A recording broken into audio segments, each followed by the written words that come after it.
वैसे तो ये क्वेश्चन बहुत आसान है, लेकिन 10वीं क्लास के बच्चों के लिए रिलेटिवली आउट ऑफ सिलेबस है, ड्यू टू दैट मुश्किल माना जाएगा। यहाँ पे आप एक बॉडी को कंसीडर करो जिसका स्पीड कांस्टेंट है, लेकिन वो स्ट्रेट लाइन में नहीं है। अगर स्ट्रेट लाइन में उसका मोशन हो रहा होता तो डायरेक्शन भी कांस्टेंट होती। स्पीड में पहले ही बोल रहा हूँ कांस्टेंट है, तो स्पीड भी कांस्टेंट है, डायरेक्शन ऑफ वेलोसिटी ये भी कांस्टेंट है, मैग्नीट्यूड ऑफ वेलोसिटी ये भी कांस्टेंट है, तो वेलोसिटी ही पूरी कांस्टेंट है। ये लेकिन तब होता है जब बॉडी का मोशन स्ट्रेट लाइन में ऐसा हो रहा होता है। लेकिन यहाँ मैंने एक सर्कल बनाया है, बॉडी निसंदेह स्पीड कांस्टेंट है, कांस्टेंट स्पीड पे मोशन कर रही है, लेकिन क्योंकि ये स्ट्रेट लाइन मोशन में नहीं है, सर्कुलर पाथ पे है, तो नोटिस करो यहाँ पर डायरेक्शन बार बार चेंज हो रही है। यहाँ पे डायरेक्शन बार बार चेंज हो रही है, मतलब वेलोसिटी का मैग्नीट्यूड यानी कि स्पीड कांस्टेंट होने के बावजूद वेलोसिटी कांस्टेंट नहीं है। वेलोसिटी यहाँ वेरिएबल है, वेलोसिटी यहाँ चेंज हो रही है। कारण उसका ये नहीं है कि वेलोसिटी का मैग्नीट्यूड चेंज हो रहा है, मतलब स्पीड चेंज हो रही है, नहीं। Velocity here changing because of change in direction. अब एक्सेलेरेशन की परिभाषा पर एक बार आप जोर दें। एक्सेलेरेशन किसी ने ऐसा तो नहीं कहा ना आपसे कि ये होता है rate of change of speed ना। Acceleration rate of change of speed नहीं होता है, एक्सेलेरेशन होता है rate of change of velocity, है ना।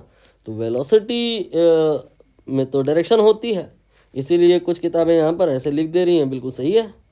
डायरेक्शन लगातार बदल रही है, वेलोसिटी चेंज हो रही है, इसीलिए यहाँ पर एक्सेलरेशन होता है। एक्सेलरेशन कोई कहे कि यहाँ जीरो होगा, ये गलत है।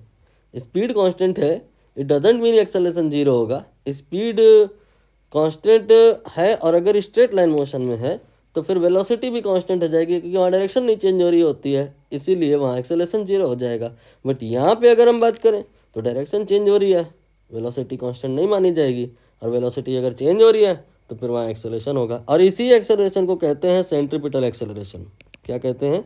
Centripetal acceleration. और इसके मैग्नीट्यूड का फॉर्मूला, सेंट्रीपिटल एक्सेलरेशन को अगर हम AC से रिप्रेजेंट करें तो इस एक्सेलरेशन का जो मैग्नीट्यूड होता है उसका फॉर्मूला होता है v²/r, है ना।